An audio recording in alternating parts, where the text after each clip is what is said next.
Mesdames, Messieurs, merci de choisir HK6 Télévision. Bienvenue à ce énième numéro de Face à la presse.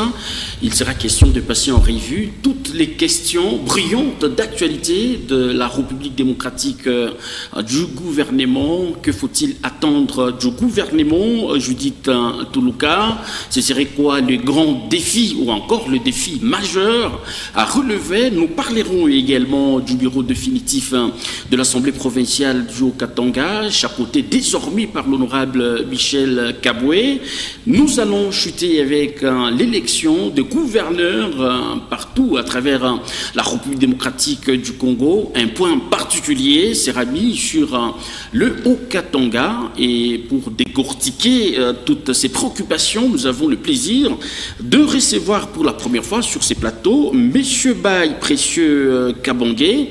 Il est humaniste, cadre de l'Union Sacrée, à qui nous disons bonjour et bienvenue. Bonjour Monsieur Christian, bonjour Monsieur le journaliste. Bonjour, bonjour. Jean-Paul Kamango, bonjour et bienvenue. Bonjour Christian, bonjour tout le monde. Merci bien. Monsieur Baye Précieux Kabongué, d'entrée des jeux, comment vous avez salué la désignation d'une femme, une première depuis l'existence de la République démocratique du Congo au poste de première ministre en République démocratique du Congo, désignation faite par le président de la République? Oui, le chef de l'État a confirmé qu'il est le champion de la masculinité positive, et nous avons vraiment salué le choix d'une dame à la tête du gouvernement national. Je crois bien personnellement, en tant qu'humanitaire, nous avons toujours aussi plaidé aussi par rapport à cela. Je crois le leadership féminin, c'est aussi un leadership fort, et on peut le voir sur terrain et tout, et vraiment nous croyons avec ces choix, et il y aura un changement vraiment au niveau de notre pays, voilà. Alors, vous saluez donc la désignation de Judith Toulouka. Oui. Et ici, est-ce par récompense ou par méritocratie, selon vous? C'est une dame qui mérite, elle a aussi œuvré, comme nous autres, dans des organismes internationaux. Et ce n'est pas quelqu'un qu'on a ramassé comme ça d'emblée, mais quelqu'un qui est déjà dans ce qui est développement. Vous savez, notre pays, nous avons besoin des vrais technocrates, pas technocrates juste par nom, non, mais plutôt ceux qui savent vraiment être sur terrain et qui savent donner des résultats qu'il faut. Voilà ce que notre pays attend de nos politiciens, voilà. Je l'ai dit dans l'entame de cette émission, les animateurs au niveau de l'Assemblée provinciale du Haut-Katanga, le bureau définitif est désormais connu, chapeauté par l'honorable Michel Kaboué. Comment vous avez analysé son élection à ces postes-là? Voilà, je crois, nous de l'Union Sacrée, on s'est choisi un ticket, une équipe, et cette équipe a été élue. Et moi, je crois que nous n'aurons plus d'excuses par rapport à cela. Et connaissant bien aussi le président honorable Michel Kaboué, parce que c'est quelqu'un que j'ai eu à côtoyer, connaissant sa rigueur et sa façon de faire les choses, on peut se dire que voilà, nous aurons une assemblée provinciale responsable qui saura vraiment faire son travail comme il le faut. Parce que c'est ça que le pays a besoin. Si toutes les institutions pourraient fonctionner normalement, je crois que la vie sociale pourrait s'améliorer. Merci bien. Nous sommes pratiquement à quelques jours de la tenue des élections des gouverneurs et sénateurs. Comment vous voyez ces grands rendez-vous-là au regard de cette multitude de candidatures déjà exprimées? Ouais, et par rapport à ça, d'abord, je voulais pendeler un point. C'est un peu décevant ce que nous sommes en train de vivre à la veille de ces élections. Parce qu'aujourd'hui, nous voyons les jeunes s'élancer dans des injures par rapport aux candidats. Si je suis de tel camp, je dois insulter, je dois tout ça. Ce n'est pas vraiment plaisant par rapport à ça. Nous sommes une province, nous sommes Congolais. Et je crois que les élections, ce n'est pas la fin du monde. Et c'est lui qui sera élu, sera le gouverneur de tous les Haut-Katangais. Par Haut-Katangais, je vois tous lui qui vit au niveau du Haut-Katanga. Et alors, s'il faut s'élancer dans des colibés, dans des injures. Je crois que ce n'est pas bien. On doit vraiment, chaque parti politique, normalement, nous appelons ça des formations politiques. Moi, j'aimerais bien qu'à chaque fois qu'un politicien passe à la télé, dans une émission, que ça soit aussi pédagogique. Il ne faut pas passer seulement pour dire, comme je suis de tel camp, je dois insulter, je dois faire ceci. Nous appartenons à des formations politiques. Nous devons former nos militants. Ils doivent comprendre c'est quoi la démocratie. C'est un jeu démocratique. Il y a plusieurs candidats, certes, mais déjà, avec le nombre de candidats aussi, bon, ça ne fait pas bien. Est-ce que tout le monde doit être gouverneur? Je ne sais pas. Ils sont libres, mais c'est ce que nous vivons, ce n'est pas vraiment du tout. Alors vous découragez pratiquement toutes ces antivaleurs observées dans le chef de la jeunesse. Voilà. Alors de toutes ces candidatures, laquelle part favorite jusqu'ici, à votre avis? Oui, à mon avis, la candidature favorite, c'est le gouverneur Jacques Yabula Katoué, et qui part favori. Et on peut bien le lire, on peut bien le voir. Et parce qu'il est, premièrement, il est expérimenté, il connaît bien la province. Il y a ce que je trouve un peu pas bien. Il y a quelqu'un qui dit, voilà, le gouverneur Jacques Yabula, s'il faut essayer de faire un tableau, du côté opposition, on ne l'aime pas, côté ensemble, on ne l'aime pas, tel côté, on ne l'aime pas. Moi, je me dis, nous, l'Union Sacrée, on n'a pas intérêt à présenter un candidat qui doit plaire à l'opposition. Ça, non. Nous allons présenter un candidat qui répond à nos attentes. Vos attentes, vous, voilà, de l'Union Sacrée, ou les attentes de la population? Voilà. Lorsque j'ai dit nos attentes, nous représentons cette population. Je crois qu'un gouverneur, si on plaçait un gouverneur, il ne va pas répondre à nos attentes en tant que moi, en tant que cadre de l'Union Sacrée. Je ne sais pas quelles seraient mes attentes si je ne suis pas un patriote. Parce qu'on est d'abord patriote avant d'être cadre à l'Union Sacrée, de l'opposition ou quoi que ce soit. On doit être d'abord patriote. Et en tant que patriote, nous connaissons ce qu'un patriote peut souhaiter par rapport à ça. Il y a différents candidats. Et malheureusement, je ne maîtrise pas tous les candidats. Je ne sais pas si vous allez énumérer certains. On pourrait essayer un peu de brosser quelque chose là-dessus. Mais sinon, c'est lui qui part favori. C'est le gouverneur Jacques Yabula. Parce qu'il est le choix de Augustin Kabouya, c'est ça? Ben, s'il était le choix d'Augustin Kabouya, moi, je n'allais pas le soutenir. Parce que je ne suis pas Augustin Kabouya. Donc c'est les choix. Non, mais l'honorable Michel Kaboué, qui a été désigné par Augustin Kabouya, est passé. Donc naturellement, on dirait la messe serait dite. L'honorable Michel, c'est le candidat de CG Kabouya. Ça, j'ai dit faux. Parce que personnellement, je savais déjà qu'il était candidat à la présidence de l'Assemblée provinciale. Je le savais avec ses deuxièmes mandats. Non, mais désigné par qui? Qui a présenté l'honorable... Ah, merci, parce que là, vous venez... Devant le militant, là, vous venez de... voici le candidat président de l'Assemblée provinciale. Je suis content parce que vous avez dit, il a présenté. Oui, voilà, c'est le CG Kabouya qui est présenté devant les militants de l'UDPS parce qu'il est membre, il est cadre de l'UDPS. On l'a présenté là-bas. On ne pouvait pas réunir tous les membres de l'Union Sacrée pour venir. Chacun est d'abord membre d'un parti politique ou d'une association quelque part. Et il a aussi parlé de Jacques Yabula comme candidat ticket gagnant. Oui. Et c'est à ce titre-là que vous estimez qu'il est déjà favori? Je suis content parce que vous avez dit il a parlé. C'est comme moi ici aussi, je parle du candidat. J'ai dit que le candidat favorable, c'est l'honorable Jacques Yabula. Mais ce n'est pas le candidat du CG Augustin. Il avait bien expliqué qu'est-ce qui s'était passé dans la salle. Il a réuni les députés provinciaux qui sont responsables. J'ai parlé même bien, on les appelle des honorables. C'est-à-dire ils savent ce qu'ils sont en train de faire. Ils étaient dans la salle, ils se sont convenus à ce que le président Michel Kaboué soit président de l'Assemblée provinciale. Au niveau du gouvernorat, ils ont choisi le ticket Jacques Yabula Katoué, Martin Kazembe Choula. Voilà. Et c'était ça. Et puis voilà, nous sommes de l'Union Sacrée. Et on pouvait... Qu'est-ce qu'on allait faire? On a répondu favorablement par rapport à ça. Et moi ici, je suis personnellement, d'abord, je suis mieux placé pour parler du gouverneur Jacques Yabula. Parce que jusqu'à preuve du contraire, je le maîtrise bien. Je suis aussi son collaborateur. J'ai dit que non, c'est le choix favorable. Je me dis, lorsque vous voyez le camp adverse, vous dire tel candidat est mauvais, je vous dis que c'est un bon. Et lorsque le camp adverse vous dit, voilà, il faut choisir monsieur, ici on monsieur Jean-Paul, je vous dis, c'est pas le bon choix. Parce que nous sommes de... Donc, vous estimez que le gouverneur Kiaboula, c'est le bon choix, alors qu'il y a beaucoup d'agents qui sont impayés durant 2 mois. C'est quand même bon parce que vous êtes dans son siège. Est-ce que vous êtes bien renseigné que réellement les gens ne sont pas payés ou bien c'est ceux qui circulent au niveau de la province venant de l'opposition? Qu'est-ce que vous vous dites? Vous confirmez qu'il n'y a pas d'arriéré là-bas? C'est vrai. Allez aussi vérifier, je vous dis que non. Vous êtes son collaborateur.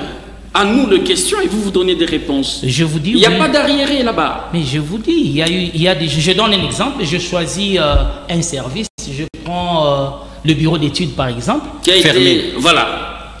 Oui, mais bien sûr. J'ai dit, j'ai choisi comme les ça. agents renvoyés au chômage. Voilà. C'est quand même un bon. C'est quand même envoyant les gens au chômage. Est-ce que vous savez, un leader, c'est ce qu'il est en train de faire. Quand vous dites que non, renvoyer les gens au chômage, ce n'est pas ça vraiment la question. Il savait qu'est-ce qu'il est en train de faire. On a suspendu, mais on n'a pas radié cela. Ce n'est pas effacé.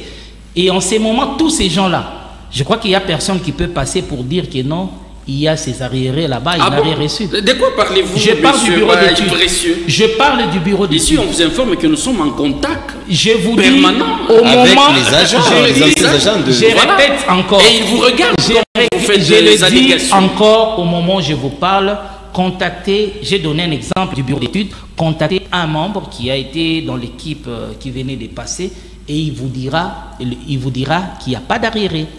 Même les anciens chantres qui chantaient vraiment les gouverneurs à l'époque, mais par la suite ont arrêté, ils ont commencé à réclamer leurs arriérés et tout, même pourquoi on... Mais moi j'ai donné un exemple, hein, je n'aimerais pas... Vous avez suivi dernièrement, le vice-gouverneur avait été avec la jeunesse au niveau de ROP, il a parlé que lui-même a des arriérés. Le vice-gouverneur Jean-Claude Confoy, oui, il a des arriérés, il s'est plaint. Il s'est plaint. Le vice-gouverneur, qui est chargé des finances et administration.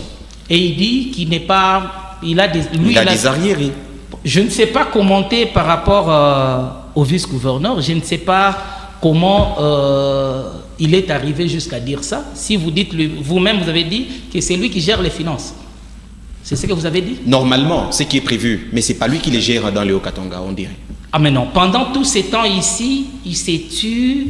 Et puis, c'est à la veille des élections qu'il viendra nous dire ça. C'est ce que nous demandons à la population. Nous demandons aux Congolais d'être patriotes. Je ne sais pas, nous autres ici, on a une autre vision de voir les choses avec la politique. On n'est pas flatteur, on est là pour voir les choses évoluer. Si le vice-gouverneur, depuis tous ces temps ici qu'il était là, il n'était pas payé et qu'il voyait que les choses ne marchaient pas, mais pourquoi il ne dénonçait pas? Il y avait une assemblée provinciale, il avait son père qui est gouverneur. Il avait aussi plein choix de désigner un moment. Voilà, de le faire maintenant. Non, mais il est mieux placé pour en ces moments ici, ça se comprend bien, on est challenger, on se comprend. Mais est-ce que ce qu'il dit c'est faux? Ce qu'il dit c'est faux. Je ne sais pas répondre à sa place. Personnellement, je suis pas formé. J'aime bien, je vous ai dit, je n'aime pas faire la flatterie ou quoi que ce soit. Je ne sais pas parler sur ça parce que personnellement, je ne maîtrise pas ce qu'il est en train de dire. Dire qu'il n'est pas payé, il ne fonctionnait pas bien et tout ça. Mais moi, personnellement, je connais que non, il était vice-gouverneur.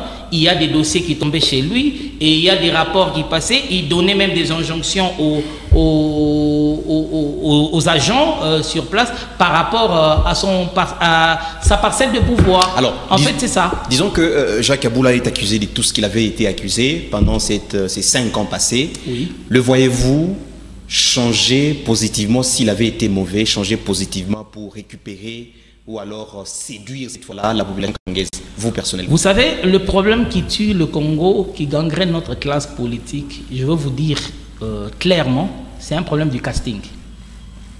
S'il y a un bon casting, notre pays ici va évoluer. Ça, je peux vous le dire. Vous savez, nos leaders, le leader qui est là, il ne peut pas tout faire. Mais s'il fait un mauvais casting, ça serait difficile de relever les défis. Mais s'il fait un bon casting, moi je me dis, il y a même des ministères, pour ne pas dire des commissariats, qui ont, par exemple, le développement rural et tout ça. C'est la clé même du développement de la province. Mais qui manque même des faits de fonctionnement, la plupart se sont plaints parmi les ministres. Il y a le ministère des infrastructures, il y a le développement rural et PME, tout ça. Il faut aussi accompagner aussi les jeunes dans l'entrepreneuriat et tout ça. Et je vois déjà le chef de l'État avec la respect. On voit ce qui se passe et c'est encourageant. Je me dis le problème du Congo, c'est un problème du casting. S'il y a un bon casting, il n'y a pas. Là, vous parlez au gouverneur, il vous suit. Hein? Je parle en général, même au niveau national. Nous parlons du gouverneur Jacques Kaboula. Vous le voyez changer s'il est élu gouverneur pour une seconde fois. Changer par rapport à quoi? S'il avait été mauvais, tout ce qu'on a décrié. Vous savez, on est humain et chaque jour, à chaque fois que nous nous levons, qu'est-ce que nous pensons? Nous pensons au développement. Moi, je ne crois pas que non, le gouverneur aussi, tout ce qu'il a eu à faire, il doit faire le statu quo. Non. Même le chef de l'État, chaque jour, il faut une amélioration, il faut un développement, il faut un pas vers l'avant. Mais il y a des gens qui ne veulent pas changer aussi. C'est pourquoi on vous demande, est-ce que Jacques Kaboula voudra bien changer? Vous le voyez vraiment changer comme vous êtes un collaborateur? Bon, vous le connaissez? moi, personnellement, je peux vous parler d'un monsieur à qui je parle, que je connais, et dire que non, il n'écoute pas, il va changer. Je ne sais pas par changer. Qu'est-ce que vous attendez par changer? Moi, je crois bien, il fallait dire, est-ce qu'on peut s'attendre encore à un plus par rapport au deuxième mandat? Parce que le deuxième mandat doit être mieux que le premier. Ça, c'est clair. Alors, dites-nous avec exactitude, pourquoi les députés doivent-ils voter pour Jacques Kaboula? Est-ce pour conserver les acquis? Si telle est la raison, quels sont déjà les acquis sur le terrain? Quels sont les acquis sur le terrain? Premièrement, c'est un monsieur qui inquiète l'opposition. Je vous donne le premier élément. Inquiéter l'opposition, c'est son rôle. Non, je parle de sa présence. J'ai dit là, sa présence inquiète l'opposition. L'opposition ne veut pas de ces messieurs. C'est ça le problème d'abord numéro 1. Voir la personne de Kaboula, l'opposition joue son rôle. Peut-être l'opposition joue son rôle. Mais comment l'opposition peut nous aider, nous, l'Union Sacrée, à choisir un candidat? Est-ce que ça n'a pas de sens? Peut-être que vous avez choisi les mauvais. Non, c'est faux. Et voilà. Est-ce que vous êtes à mesure aujourd'hui de nous grandir 3 grandes réalisations du gouverneur Jacques Kaboula pour son premier quinquennat? Qu'est-ce que vous entendez? 3 réalisations. Grandes réalisations. Je ne sais pas qu'est-ce que vous entendez par grande. Bon. Nous voyons le bâtiment de l'Assemblée provinciale ici. Je crois que c'est aussi une grande réalisation, si je ne m'abuse. Et si nous voyons aussi l'hôpital qui est là sur route Kassangiri, je crois, Kassangiri, Kassenga là-bas, c'est aussi une grande réalisation. Et si nous voyons la route Sakagne, c'est presque l'Europe. Je crois que j'ai cité 3. Merci. Faire confiance. Et toutes ces réalisations, pas là, ce ne sont pas ces réalisations. Lui, et toutes ces réalisations-là, c'est la population qui bénéficie de ça. Il fait les réalisations, mais ceux qui en bénéficient, c'est nous, la population en général. Alors nous sommes en train d'atterrir déjà. Est-ce que ça vous gênerait de dire que le meilleur gagne? Si ça me gênerait de dire que le meilleur gagne. Mais en fin de compte, c'est ce que je finirai par dire dans ma conclusion. Parce que je me dis ceci, que ce soit ceux qui sont à l'opposition, ceux qui sont de l'autre côté, c'est lui qui sera élu. Si c'est le gouverneur Kaboula, il ne sera pas le gouverneur de l'Union Sacrée. Faux. Il sera le gouverneur du Haut-Katanga. Et si, en fin de compte, je crois que je finirai toujours par dire, en tant que démocrate, je dirais que le meilleur gagne. Messieurs Baye, précieux Kabangé, nous rappelons que vous êtes humanitaire, cadre de l'Union Sacrée. Merci d'avoir répondu à notre invitation. Et merci, c'est à nous aussi de vous remercier par rapport à ça, parce qu'il faut toujours éclairer la population. Et puis que chaque émission puisse avoir aussi une forme pédagogique. Ça va vraiment aider notre classe politique. Et on se revoit le lundi 29. Le grand rendez-vous dont l'Union Sacrée a présenté le gouverneur Jacques Kaboula Kato, et le lundi 29. Voilà, c'est ça le plus important, et que notre pays puisse aller de l'avant, que Dieu bénisse le Haut-Katanga. Et j'allais oublier de saluer aussi mon autorité morale. Je suis du parti Autre Vision du Congo. Je chapeaute ici au niveau provincial et je salue l'excellence Didier Boudin-Boutouanga. Voilà, merci. Merci. Jean-Paul Kamango, merci de Face à la Presse. Nous vous retrouvons très prochainement avec la même détermination. D'ici là, portez-vous bien et à très vite.